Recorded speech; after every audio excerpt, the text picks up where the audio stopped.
Hello and welcome back to the Speedplay base and the Speedplay world.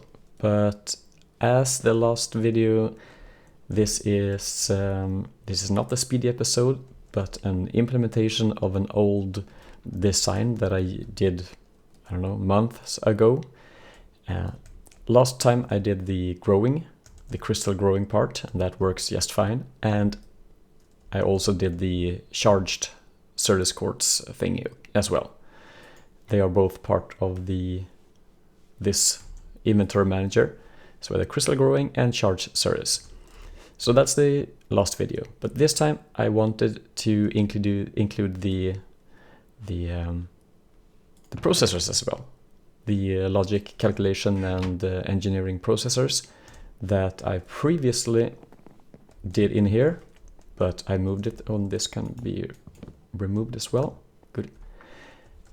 Now I have connected it to the same inventory manager, so it's the same main program, or what you should call it, that handles the growing, the charged, and this the processor crafting.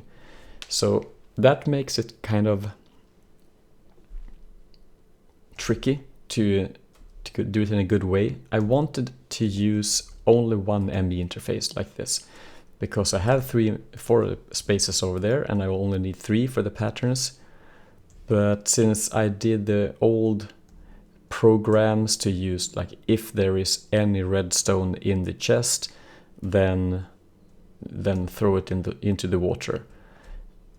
And it's definitely possible to do this with only one input chest, but to make it easy for myself, I now have 2 ME interfaces for all these patterns. So pure ones are the previous one, and now we're doing the processors. Note that I don't have any recipe for the silicon. The silicon is crafted. Yeah, you can see 1 silicon is provided, and the silicon press will be made in this inscriber and then sent up to the final stage. So you can do this in several ways.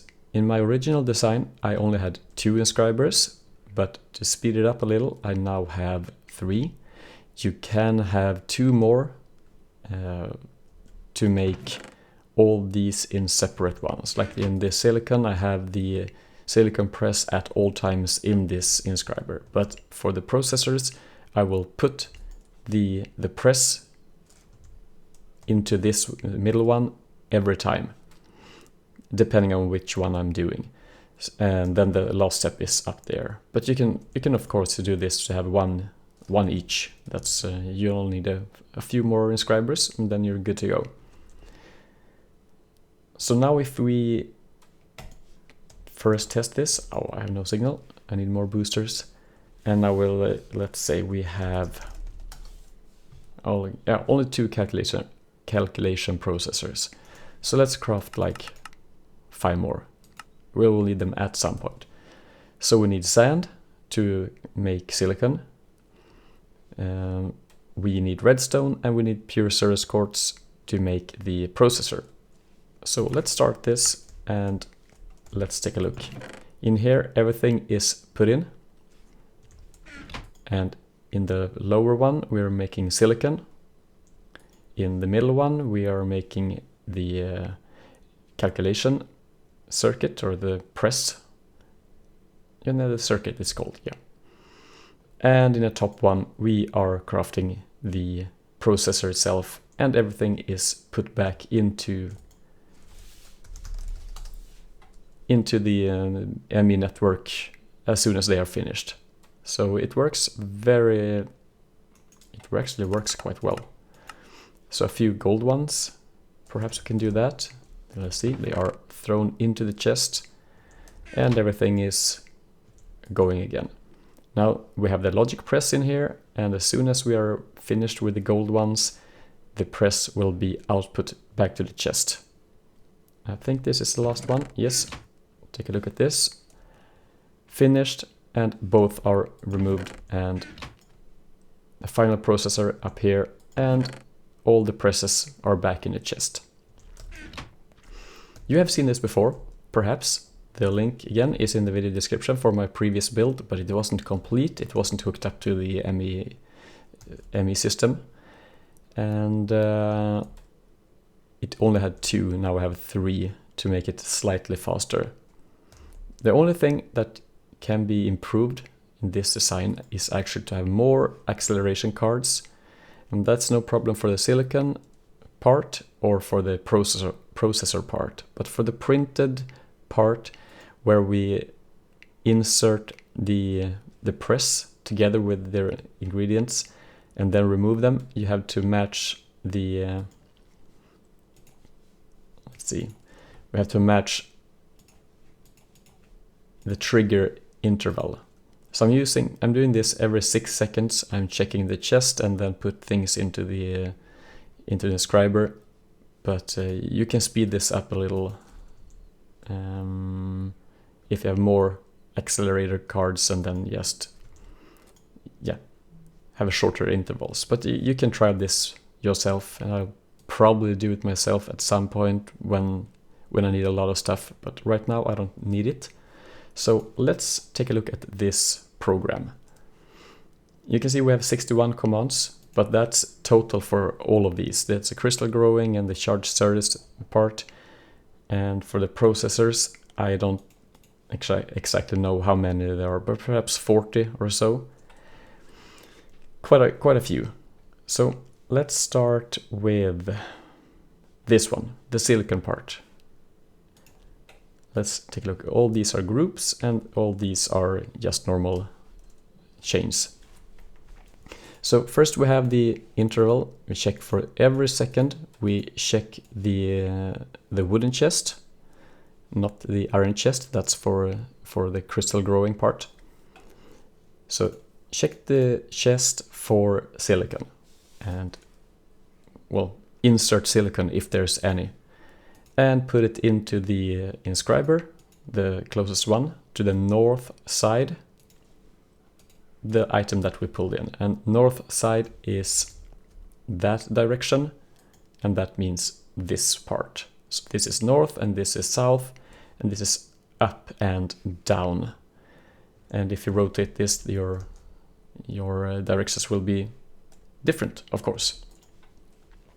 So, and this part doesn't really care about anything else. It will just look for silicon. Make silicon press. That's everything this one is doing, and it's doing that regardless of what we're doing. It is checking for silicon.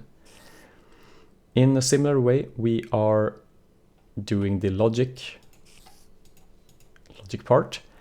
So here we trigger each 6 seconds, as I said before.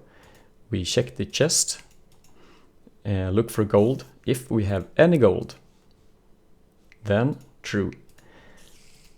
Input from the chest, the gold, and the inscriber logic press. Output this to the inscriber. First we do the up part where we insert the logic press, and then we use the same one, but the north side where we insert the gold. So again, the gold ends up here and the press up here, and that makes the circuit. If we are false in the condition that we have no gold left, then take a look in the inscriber in the up position and remove the inscriber logic press and output that to the chest, to any side. Yep. And this is done with all these 3. So logic, engineering, calculation, they're done in the same way. Check for if we have the main part like gold or pure Certus quartz or diamond, and then use the correct logic press, insert to the middle. When you're finished, remove everything back to the chest. So even the circuits are placed in the press in the chest. Then let's take a look at the pull printed short chain here. So every second we shake the 2 inscribers, the 2 bottom ones. We check this is the silicon one, and this is for making the circuits. Check the south side, that's that direction, and that means the output slot. So we check the south for any printed circuit or silicon. If that's true, if we have any of those, then input everything that's in the south slot. And anything, you don't need to specify anything else, and output that to the chest. Anything. So that means that as soon as we have stuff in the south slot, and I want to make sure, you don't need to have really to check for the circuits, but I want to do that because I want to make sure that everything is done correctly and stuff. You can probably tweak this a little. Place everything back to the chest. And then it's time for the processor part. We check the chest for printed circuits, silicon, and redstone. If we have any of those, then input from the chest or any of those items that we have. Output, now it's time for the top inscriber, output to that one. The upside will get the printed circuits, and then we output the silicon to the downside, and finally the redstone to the north side. So that means that we have this is the north side and this is the top and bottom side, and here we will get the processors, the final processor. And then we have the final part, pull processors, where we check this inscriber, the top one. We check for the south side.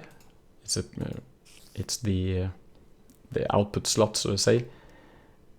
If we have any of those, pull anything in the south side, in the south slot, that's the output slot, and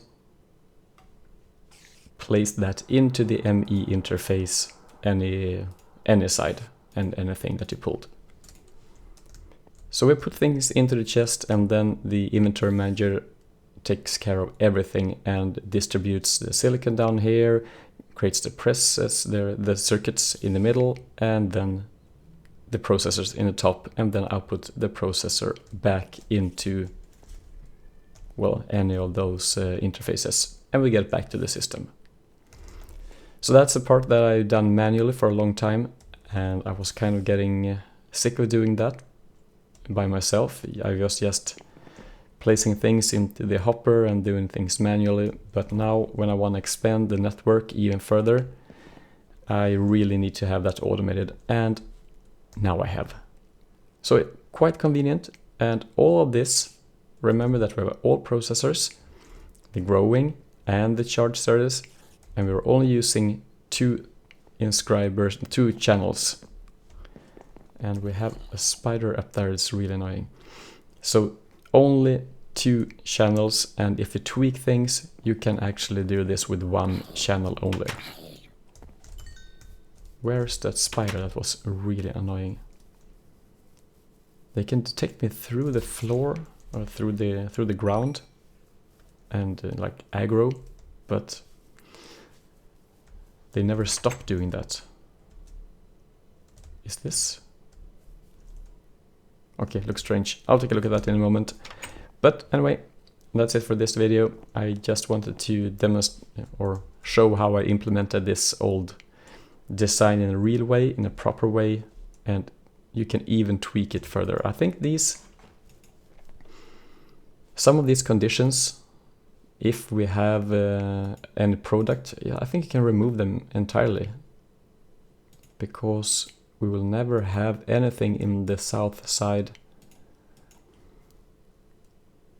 So actually we should be able to do it like this and just remove that condition. Well, I'll play around it a little. It doesn't matter. You can, when you do this, you can also try without it. because we input the same.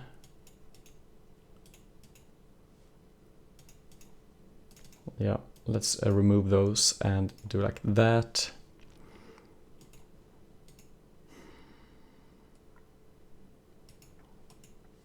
I don't think we need that either. It can be like this sometimes when you, when you really study what you're doing. It feels logic at first to do this, but actually I think it works without it. So if I try to do, let's make 3 more of those. So we're crafting silicon, and we need cobblestone for that, and we have redstone and pure Certus quartz, and let's begin.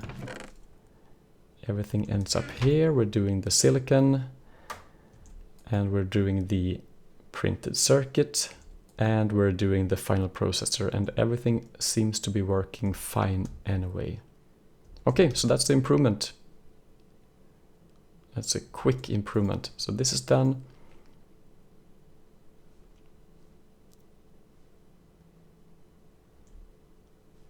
Why did I get gold?